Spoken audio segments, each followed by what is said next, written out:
How to create images using Gemini AI. First of all, launch Gemini app on your mobile devices. Now, once a chat conversation has been opened, you can see a true lines icon below Ask Gemini. If you tap on it, on top you can see Create Image. Tap on it. Now, describe the type of image you wish for Gemini AI to create.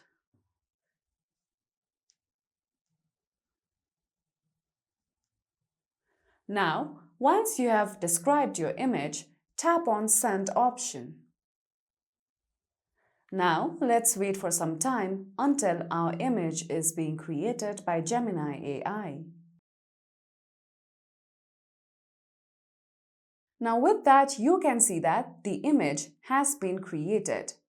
If you don't like your image, you can tap on this reload button and tap on Try again.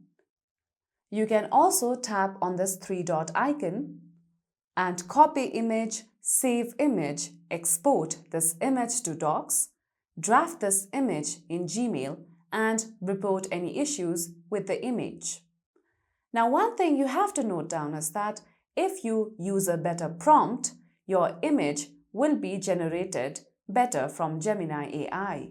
You can use any prompt generated from ChatGPT or any other AI platform as well. So, follow these easy steps in order to create image through Gemini AI. And that's all for today's video. At last, don't forget to subscribe to our YouTube channel.